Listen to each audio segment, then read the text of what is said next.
हाय, मैं हूँ सीए गौरव सभरवाल, ए team commerce academy Indore से। और कुछ छोटे बड़े चेंजेस आए हैं सितंबर अक्टूबर 2024 से सीए में यूएसए कोर्स के अंदर। और जैसे ये अपडेट्स आए हैं, सारे स्टूडेंट्स के अंदर तगड़े तरीके से पैनिक जो है वो फैल चुका है, जैसे दुनिया बदल गई, जज्बात बदल गए। मगर आप चिंता मत करें, इस वीडियो के बाद आपकी सारी टेंशन खत्म हो जाएगी। Let's get started. Welcome to career Tuesdays on the move. यहाँ पर हम करियर और मोटिवेशन से रिलेटेड अनबायस्ड वीडियोस बनाते हैं।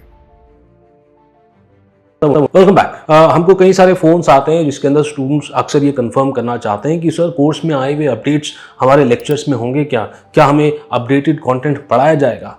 और चिंता होती है स्टूडेंट्स को, ये चिंता जेन्युइन भी है कि ऐसा ना हो कि हम पढ़ाई कर लें और बाद में पता चले कि कोर्स में कोई अलग चीज़ है जो एग्जाम में पूछ ली गई और हम प्रिपेयर्ड नहीं थे। तो इससे पहले कि हम ये चेंजेस के बारे में बात करें, इन 5 चेंजेस के बारे में आपको एक छोटी सी बात बता देता हूँ। सीए में यूएसए के अंदर अक्सर 2 तरह के चेंजेस आते हैं। एक तो आता है बहुत बड़ा कंसेप्चुअल चेंज, जिसके लिए आपको एक नए कॉन्सेप्ट को समझना पड़ेगा, उससे रिलेटेड क्वेश्चंस को भी सॉल्व करना होगा, तब जाकर के आप उस कॉन्सेप्ट को एग्जाम के अंदर झेल पाएंगे, यानी उसके जवाब दे पाएंगे। और दूसरा चीज़ होता है, कई सारे ऐसे कॉन्सेप्ट्स होते हैं जिन्हें कॉम्प्लिकेट ना करने के लिए कुछ चीज़ों को कोर्स से एक्सक्लूड किया जाता है। बाद में रियलाइज होता है कि कॉन्सेप्ट बच्चों को समझ में ही नहीं आ रहा अगर इन चीज़ों को इंक्लूड नहीं किया गया तो।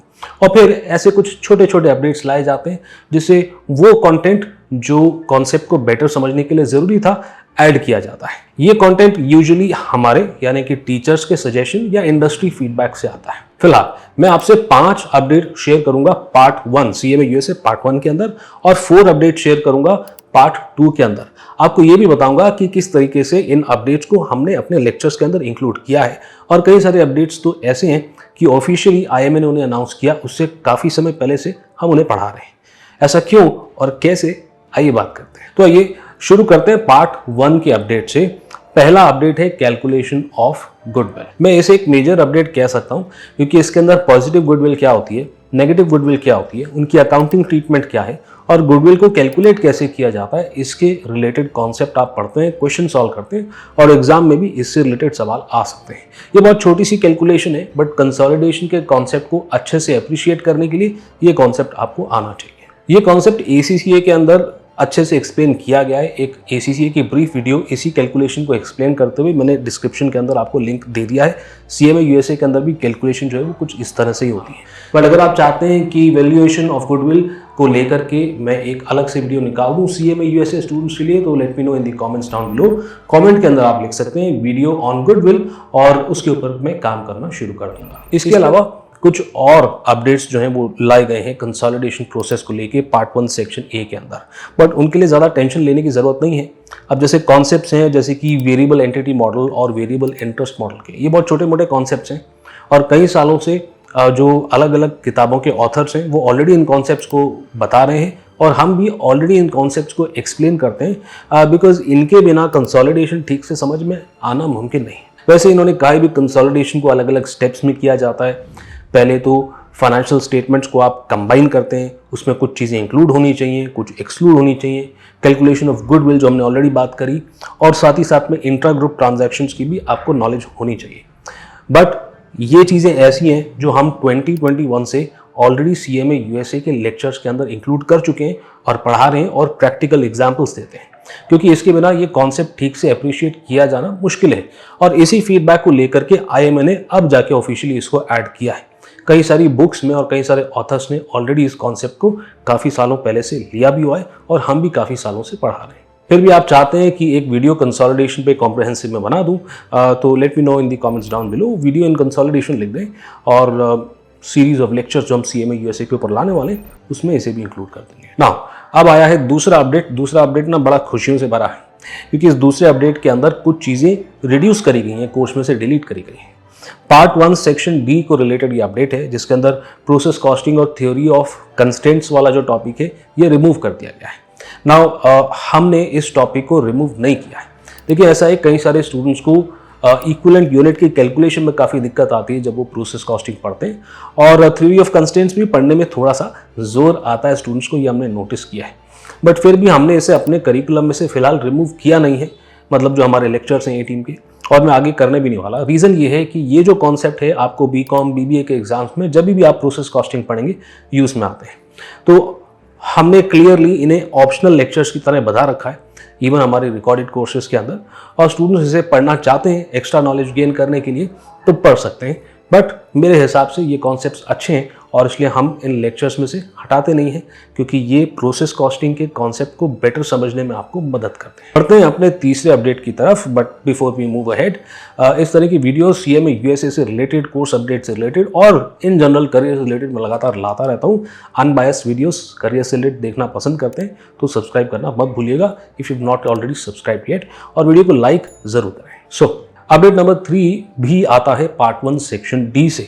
अब यहाँ पर quality control, best practice analysis और कॉस्ट ऑफ क्वालिटी एनालिसिस से रिलेटेड कुछ अपडेट्स यहाँ पर आए हैं। नाउ द थिंग इज कि ये अपडेट्स ऑलरेडी हम अपने लेक्चर्स के अंदर 2019 से इंक्लूड कर चुके हैं और कई सारे ऑथर्स जैसे हॉक ऑलरेडी इन अपडेट्स को इंक्लूड कर चुके हैं। ऑफिशियली आईएमए ये अब कोर्स के अंदर ऐड कर रहा है, बट काफ़ी समय से इन्हें हम ऑलरेडी पढ़ा रहे हैं। These are not new concepts, मगर इन कॉन्सेप्ट्स को अब लाने का या हाईलाइट करने का कारण इंडस्ट्री फीडबैक है। रियलिटी में जो लोग जॉब कर रहे हैं वो कह रहे हैं कि ये कॉन्सेप्ट हमको रिक्वायर्ड है। अब आते हैं चौथे अपडेट पे। ये अपडेट आ रहा है आपका सेक्शन ई से, पार्ट 1 सेक्शन ई से, जो गवर्नेंस का टॉपिक है वहां पर आता है, जहां पर एक्सटर्नल ऑडिट, साइबर क्राइम और डिफेंसेस की बात कर रखी है। अब यहाँ पर इंटरनल कंट्रोल को टेस्ट करना और इंटरनल कंट्रोल के अंदर आने वाली डिफिशियंसीज को रेमेडिएट करना यानी कि ठीक करना, इससे रिलेटेड कॉन्सेप्ट्स यहाँ पर डिस्कस करते हैं। और एक्सटर्नल ऑडिट अपने ओपिनियन किस तरह से देते हैं उस बारे में भी चर्चा होती है। अगेन कॉन्सेप्ट्स ऑलरेडी थे काफ़ी सालों से किताब के अंदर, इसके प्रैक्टिकल एग्जाम्पल्स भी कई सारे ऑथर्स ने अपनी तरफ से दे रखे थे और हम भी प्रैक्टिकल केस सिनेरियोज को एक्सप्लेन करते हैं और बताते हैं कि किस तरह से अलग अलग कंपनीज ने इंटरनल कंट्रोल का ध्यान नहीं दिया तो वो बर्बादी के कगार तक पहुंच गई हैं। और ऐसे कई सारे साइबर क्राइम के एग्जाम्पल्स भी हम अपनी क्लास के अंदर ऑलरेडी दे रहे थे। मीनिंग ऑफिशियली ये कोर्स में अब ऐड हुआ है, बट काफ़ी सालों से टीचर्स इसे ऑलरेडी पढ़ा रहे थे। बढ़ते हैं पार्ट 1 के आखिरी और 5वें अपडेट की तरफ, जो आ रहा है सेक्शन एफ से, और वो है डेटा एनालिटिक्स के बारे में। देखें, आपके कोर्स में डेटा एनालिटिक्स के बारे में कहा गया है या नहीं कहा गया, इससे कोई फर्क नहीं पड़ता। आप देख लो पिछले 3 सालों के अंदर मैंने डेटा एनालिटिक्स के ऊपर कितनी बातचीत करी। इतना तक भी पता है कि ये सीएमए यूएसए के लिए कितना इंपॉर्टेंट है और फ्री और पेड क्या क्या कोर्सेज आप इसके लिए कर सकते हैं और अपने करियर में कैसे ग्रो कर सकते हैं। अब डेटा एनालिटिक्स को लेकर के कुछ बातें आईएमए ने रिकॉग्नाइज किया इंडस्ट्री फीडबैक से कि नहीं, हमें डेटा एनालिटिक्स की कुछ बातें और करनी चाहिए और उसी के लिए अपडेट्स लाए गए हैं। अगर डेटा एनालिटिक्स के बारे में जो सीरीज़ की मैं बात कर रहा हूँ, 5 वीडियो की सीरीज़ बनाई है मैंने, देखना चाहते हैं तो डिस्क्रिप्शन के अंदर ना प्लेलिस्ट का लिंक दे रखा है, ज़रूर देखिएगा।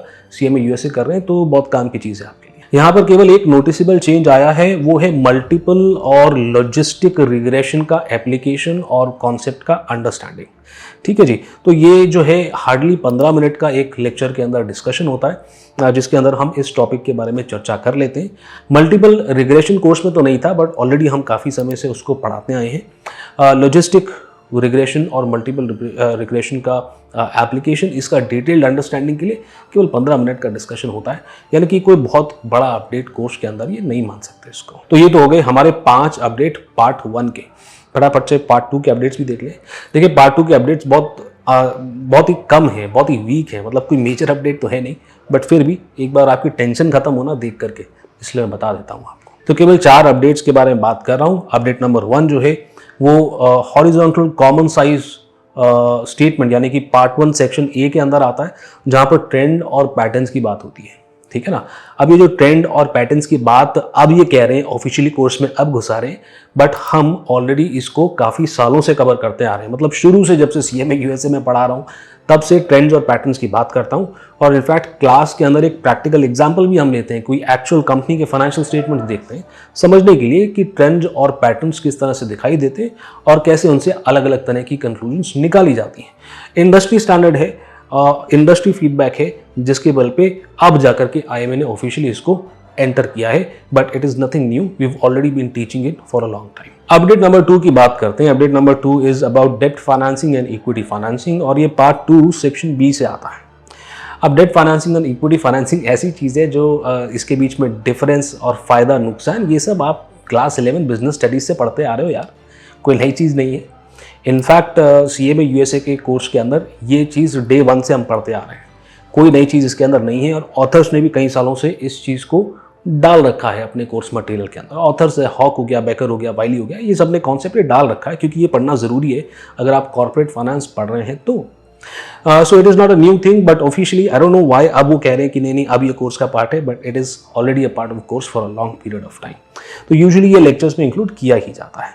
अपडेट नंबर 3 आता है प्राइसिंग से। प्राइसिंग एक सेक्शन सी का टॉपिक है, पार्ट 2 सेक्शन सी का, जिसके अंदर बात करी जाती है कि कार्टेल्स का इम्पैक्ट क्या आएगा प्राइसिंग के ऊपर, राइट। तो ये वाला जो स्पेसिफिक टॉपिक है ये हार्डली 5 मिनट का डिस्कशन होता है। हाँ, ये अपडेट जरूर है, बट विद इन 5 मिनट्स ये डिस्कशन कंप्लीट हो जाता है, so it is nothing major. और आखिरी अपडेट की बात करते हैं, update number 4, which is ethics.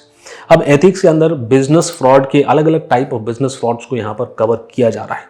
Now again, business fraud क्या होता है ये ऑलरेडी CMA USA में डिस्कस कर रखा है। नाउ कॉन्टेक्स्ट के लिए ऑथर्स भी बताते हैं और हम भी क्लास के अंदर समझाते हैं कि क्या अलग अलग टाइप के बिजनेस फ्रॉड्स हो सकते हैं और रियलिटी में क्या हुए हैं। न्यूज़ वगैरह भी मैं शेयर करता हूँ कई बार क्लास के अंदर, और अब जाकर के ये ऑफिशियली बता रहे हैं कि भाई आप लोगों को पता हो कि क्या क्या टाइप के बिजनेस फ्रॉड्स होते हैं। So this is a good step, but this is already been covered by the authors and this is already been covered by us also. दूसरी बात है एथिकल कंसिडरेशन फॉर ऑर्गेनाइजेशन। इसके बारे में भी वो कह रहे हैं भाई हमने ऐड कर दिया है। Again this is already discussed in all the classes for a lot of years और कई सारे ऑथर्स ने इसको ऑलरेडी इंक्लूड कर रखा था। ये अभी ऐड नहीं हुआ, ये बहुत पहले से ऐड हो रखा है कोर्स मटेरियल्स के अंदर। ऑफिशियली अब ये पार्ट बना है। तीसरी बात जो है वो खुशी की बात है आप लोगों के लिए, मॉरल फिलॉसफीज का एक कॉन्सेप्ट है जिसे डिलीट कर दिया गया है, जो अब आपको नहीं पढ़ना होता है। बट हम अभी भी CMA USA के लेक्चर्स के अंदर मॉरल फिलॉसफीज को डिस्कस करते हैं। 2 कारण हैं, एक तो वो आपको एक्सपोजर देते हैं, दूसरा एथिक्स के कॉन्सेप्ट को आप बेटर तरीके से अप्रिशिएट कर पाते हो अगर मॉरल फिलॉसफीज के कॉन्सेप्ट को पढ़ते हो तो ये अभी भी CMA USA क्लास में हम करते हैं डिस्कस। आपके लिए ऑप्शन है, चाहे तो इसे स्किप कर दें। चलिए जी, तो फाइनली अब तो डर नहीं लग रहा ना CMA USA के अपडेट से। देखिए, जैसा कि मैंने आपको बताया कई सारी चीज़ें ऑलरेडी हम डिटेल में कवर करते हैं। हमारे पास भी इंडस्ट्री फीडबैक होता है, हम और हमारे जैसे टीचर्स ही हैं जो फीडबैक देते हैं कि भाई ये चीज़ें आप ऑफिशियली कोर्स में ऐड करें। हमें एक्स्ट्रा पढ़ाना पड़ रहा है ताकि कॉन्सेप्ट को बेटर अप्रिशिएट कर पाए स्टूडेंट। जब भी हर साल ये स्टूडेंट आता है, कुछ समय के लिए स्टूडेंट्स के अंदर पैनिक रहता है कि अरे ये चेंजेस इंक्लूड हुए कि नहीं हुए। तो ये चेंजेस जब IMA लेकर आता है ना, उससे काफ़ी पहले हमारे जैसे टीचर्स को इन चेंजेस के बारे में पता होता है और आपको बेटर कॉन्टेक्स्ट और अंडरस्टैंडिंग देने के लिए ये कॉन्सेप्ट्स हम ऑलरेडी पढ़ा रहे होते हैं। तो अगर तो A-Team कॉमर्स एकेडमी के साथ आप CMA USA ऑलरेडी पढ़ रहे थे तो कोई चिंता की बात नहीं, यू आर सॉर्टेड। और अगर आप नहीं भी पढ़ रहे थे तो ये वीडियो देख ली और अब अपडेट्स के बारे में आपको सब कुछ क्लैरिटी हो गई है। मैं उम्मीद करता हूँ कि इससे आपके सारे डाउट्स अब क्लियर हो गए हैं। और भी अपडेट्स के बारे में अगर कोई डाउट है या किसी टॉपिक के ऊपर आप कोई वीडियो चाहते हैं, कोई लेक्चर चाहते हैं CMA USA का मैं डाल दूं, तो कमेंट में उस टॉपिक का नाम जरूर डालिएगा। अभी के लिए इतना ही। मैं यानी कि CA गौरव सब्रवाल आपको मिलता हूं, दैट्स राइट, अगली वीडियो में।